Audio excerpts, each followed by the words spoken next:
Intentaste emprender, invertiste dinero, tiempo, esfuerzo y no lograste ver los resultados que esperabas. Aplicaste por esa beca, te esforzaste y cumplías todos los requisitos, pero no te dieron la aprobación a eso que querías. Pulsaste ese ascenso, pero al final se lo dieron a otra persona. Y entonces el sueño era lo que no valía. Tengo que desecharlo. Estaba mal mi sueño, no tenía que perseguir ese sueño. ¿Qué tal si te digo que más bien lo que tienes que hacer ahora es rediseñarlo? Bueno, justamente de eso vamos a hablar en este capítulo. Vamos a entrarle de una vez. Soy Mau Navarro, orientador de vida y carrera, y esto es Rediseña tu vida. Cuéntame cuáles son esas cosas a las que tal vez les has dedicado tiempo, esfuerzo, ganas y no han tenido los resultados que esperabas. A mí me pasó, te cuento un poquito mi historia. Yo trabajé por muchos años en un colegio como orientador y resulta que por muchas razones, en un colegio privado, por muchas razones, pues decidí renunciar. Y claro, porque en ese momento le creí, ¿no? Un poco a este discurso de das el salto de fe y el universo te va a recibir. Pues me fui de bruces, yo renuncié y para poder emprender, para poder crear mi propia consultora. Y no me fue bien, no me fue bien, tenía alrededor de 32 años. Tuve algunos clientes, no voy a decir que no, pero al final, pues obviamente empecé la situación económica, yo ya estaba casado, no tenía hijos, por dicha en ese momento todavía, pero bueno, la situación pues no me permitió seguir emprendiendo. Lo intenté como por un año y medio aproximadamente y luego desistí y me di cuenta que tal vez ese no era mi sueño, pero luego en la vida me he demostrado que lo que tenía que hacer era rediseñarlo y de eso vamos a estar hablando justamente el día de hoy. Te lanzo de una vez la idea central. Justamente mi horizonte era poder crear algo que tuviera sentido para otras personas, salir de esa camisa de fuerza que sentía que estaba en ese colegio donde no podía hacer más allá de lo que mi horario o mis funciones me permitían, pero tenía un horizonte más grande. ¿Y para qué sirve el horizonte? Le preguntaron una vez al gran Eduardo Galeano, al maestro, y él dijo, la utopía, el horizonte es inalcanzable, nunca se puede alcanzar, y entonces ¿para qué sirve? Sirve justamente para eso, para caminar, nos decía el gran Galeano. Y esta es la idea central de este capítulo, de este episodio del podcast, los sueños de vida. ¿Para qué sirven esos sueños y esos horizontes? Bueno, pues nos sirven justamente para avanzar. Vamos a tratar de desmenuzar esto en cinco ideas concretas. La primera es la siguiente: el hacer y el ser. Y eso es una controversia porque muchas corrientes, por ejemplo la corriente existencialista, ¿no? Donde sale la logoterapia y otras teorías también relacionadas, nos dicen primero está el ser y luego el hacer. Y si te concentras en ser, luego el ser le va a dar sentido al hacer. Parece un juego de palabras, ¿no? Pero vamos a ver si nos entendemos. Concéntrate entonces en ser persona, en ser fiel a tus valores, en ser tú mismo o tú misma y luego entonces haz en consecuencia. Y esto podría tener mucho sentido, ¿no? Y es una filosofía muy seguida, ¿verdad? Y muy bien acogida, ¿no? Pero ¿qué pasa si yo les pregunto, pero no se construye el ser desde el hacer? O sea, no está primero el hacer, digo, porque yo podría sentirme un escritor, ¿verdad? Y soy un escritor, pero si no escribo nada, no soy escritor. En cambio, si empiezo a escribir, el hecho de hacer la escritura me convierte en ser escritor. Entonces, ¿quién está primero, no? ¿El huevo o la gallina? Yo creo que aquí lo importante es justamente la relación que tengan estas dos, ¿verdad? Y que lo que yo haga tenga sentido en lo que quiero ser. Entonces, claro, primero me pregunto, ¿qué es lo que quiero ser? Hablábamos de identidad narrativa el episodio anterior.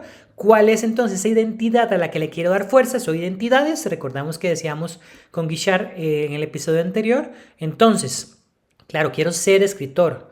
Quiero serlo. Ese es el capítulo que quiero escribir en mi vida, ¿verdad? Valga la redundancia en la metáfora, ¿no? Y entonces se empieza a escribir. Y entonces dedícale 15 minutos todos los días a escribir por lo menos una página, ¿verdad? Y entonces ábrete un blog. Y entonces escribe una novela.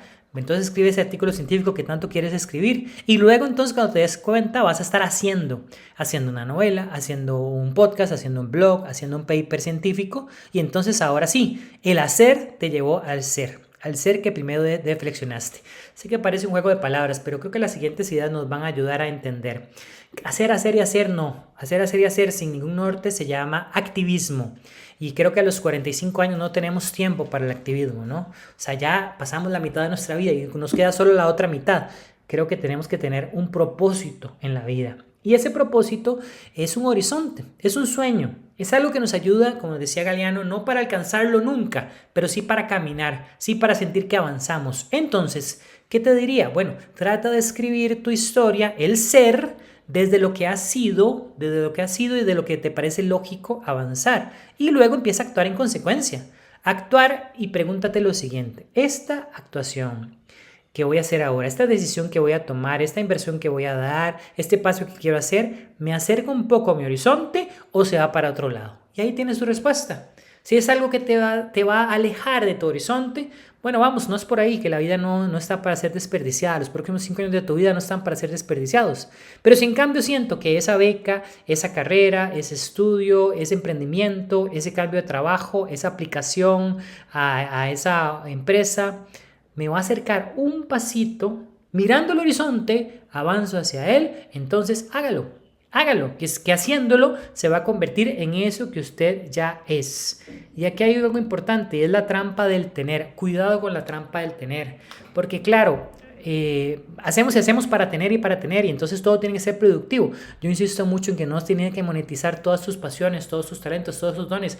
Ya hablamos de esto en uno de los capítulos iniciales del podcast, por si quieren buscarlo. Pero entonces, sí, claro, hay que subsistir y sí, claro, tener para poder darle educación a nuestros hijos, para poder pagar la hipoteca de la casa, para poder pagar un viaje a la familia. Eso está bien, pero primero está el ser. Es decir, si para poder tener recursos económicos o de otra índole, ¿verdad? Contactos o oportunidades en empresas o de estudio, de carrera o de viaje o de cambio de país. Si para poder tener eso tengo que renunciar a mi ser, entonces no vale la pena. No valen los dólares, no sé cuántos miles de dólares estaremos hablando, pero no los valen. No los valen si renuncias al ser. El ser siempre antes del tener. Y eso tiene mucha relación con la siguiente idea, la idea ya 4. Y es justamente la de ser fiel a ti misma, ser fiel a ti mismo frente al algoritmo. Porque claro, entonces nos dicen, claro, si quieres empezar en YouTube, si quieres empezar en Instagram, si quieres vender tu emprendimiento en Instagram, tienes que ser reel de 10 segundos y tienes que verte de esta forma y tienes que vestirte de esta otra y tienes que hablar de esta forma y no puedes ser tú misma, sino que tienes que venderte al algoritmo para que el algoritmo te pueda a su vez vender tus servicios. Bueno, si eso significa renunciar a tu esencia, renunciar a quién eres, renunciar a tus ideales, ¿valdrá la pena? Yo creo que no. Yo creo que siempre es mejor ser fiel a uno mismo. Vamos, no es ignorar la inteligencia artificial, no es ignorar el algoritmo. Hay que aprender su juego. ¿Pero para qué? Para jugar con ese juego, para bailar con las reglas del algoritmo, pero siempre siéndote fiel a ti misma, fiel a ti mismo. No puedes negarte. Porque si te niegas, entonces no tienes una identidad narrativa. Tu historia deja de tener sentido, deja de tener propósito. Y ahí es cuando nos sentimos perdidos en la vida. Pero tengo una buena noticia. Para encontrarse hay que perderse. Hay que perderse. Y muchas veces nos perdemos en el tener, en el monetizar, en el buscar lucrar, en el más recursos. En esto de que tal vez otras personas de mi edad ya tienen otras cosas que yo no tengo todavía, y tal vez mi papá a mi edad, a los 40 años, ya tenía casa, ya tenía carro, ya tenía viajes, ya tenía educación para sus 4 hijos, y yo apenas con 2 y la sufro para pagarle la educación, y mi casa está alquilada, y sí, podemos darnos algunos viajes, pero no todos los que quisiéramos. Bueno, es tu vida, es tu historia. La realidad social es otra también. No vivimos en el mismo tiempo de los años 90 o de los años 80. El mundo ya cambió, la sociedad ya cambió. Tal vez a nuestro abuelo no le alcanzó con un título de primaria tal vez a nuestro papá le alcanzó con un título universitario pero a nosotros con varios títulos, con idiomas, con posgrados, con experiencias de pasantías en el extranjero, y tal vez no nos alcanza porque la sociedad cambió. Deja de darte tanta culpa, ¿verdad? Abre los ojos y darte cuenta que lo importante en la vida no es solo el tener. Claro que hay que buscar el mantenimiento de nuestra casa, de nuestros hijos, de nuestra familia. Claro que un viaje, que unos gustos, pero el sentido de la vida está en el servir. Y en esto hay una conversación muy interesante, ahora que hablaba de logoterapia, ¿no? Víctor Frank, el principal representante de la logoterapia, el fundador, tenía una conversación con Abraham Maslow. Abraham Maslow le sonará mucho, sobre todo los que estudiaron administración de empresas. Yo estudié varios años en administración de empresas y claro, siempre la famosa pirámide de Maslow nos la metían, ¿no? En mercadeo, en recursos humanos, ¿verdad? Siempre estaba esto. En psicología de las organizaciones también se estudia, ¿no? Entonces recordamos que la pirámide tenía como cinco peldaños, ¿no? Y el peldaño más alto, el más sublime, el que era la necesidad humana más elevada, él le llamaba justamente la autorrealización. Y claro, la autorrealización es fácil de venderla con el algoritmo, ¿no? Y con el tener, ¿no? Y el poder realizarme porque tengo esa casa, tengo esos viajes, tengo ese título, tengo este poder adquisitivo. Bueno, ya sabemos que nunca es suficiente, ¿verdad? Ya sabemos que el que más tiene, más necesita, ¿verdad? Porque el dinero nunca nos logra satisfacer. Pero vamos, tengo un suficiente nivel de ingresos para sentirme realizado como persona.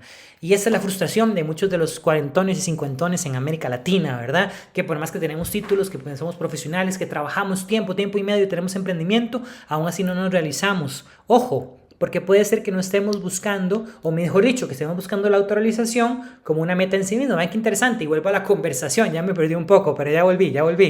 La conversación decía lo siguiente, le decía Maslow, le decía Frank, recordemos Maslow es el de la pirámide, ¿verdad? Le decía, claro, es que pues la cumbre de la necesidad humana más grande es justamente la autorrealización. Y le decía Víctor Frank, no es la autorrealización, es la autotrascendencia.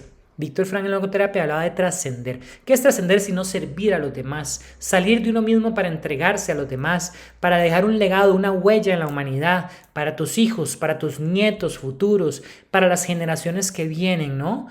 Una óptica más de servicio, más espiritual, más de entrega, más de servicio social, más de conciencia ambiental ante el cambio climático. Oye, podríamos seguir. Todo esto no lo dijo Víctor Frank, todo eso son palabras mías, ¿eh? Pero voy a volver a la conversación. Y vean qué interesante cómo concluía esta conversación. Está por escrito, lo pueden buscar.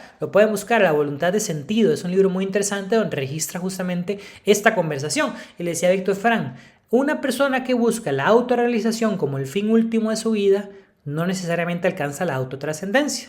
Lo voy a repetir. Víctor Frank decía, una persona que busca la autorrealización como el fin último de su vida, no necesariamente alcanza la autotrascendencia. Pero en cambio, quien busca la autotrascendencia, en términos de Víctor Frank, como el fin último de su vida, por default, por añadidura, sin buscarlo como efecto rebote, se autorrealiza. Vean qué interesante premisa. Entonces, quien no vive para servir, no sirve para vivir. La Madre Teresa. Así es que de eso se trata la vida, de tener sueños, de tener horizontes y de caminar hacia ellos. Redireccionando la ruta, como me tocó a mí direccionar, ¿verdad? El emprendimiento no me salió, tuve que redireccionarlo, ahora estoy en la U, pero también estoy con esta divulgación y esta divulgación me llena, me satisface, me da trascendencia, me resignifica, pero además me da autorrealización, como bien dijo Fran. Seguimos, pura vida.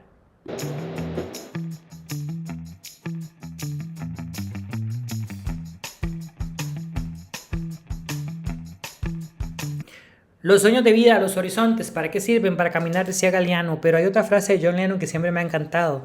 El que sueña solo sueña, ¿verdad?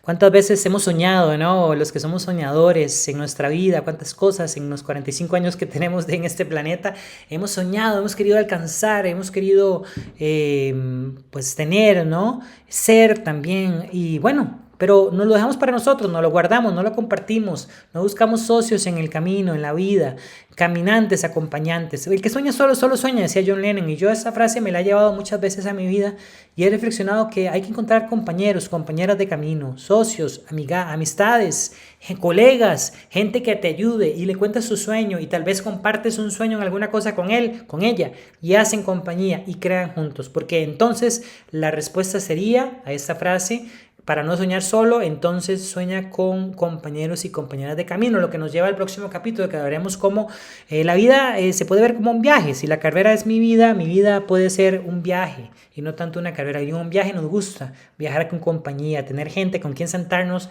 a ver el panorama y tomarnos un café. ¿Cuántos de nosotros nos gustaría tener compañeros y compañeros en este camino de la vida?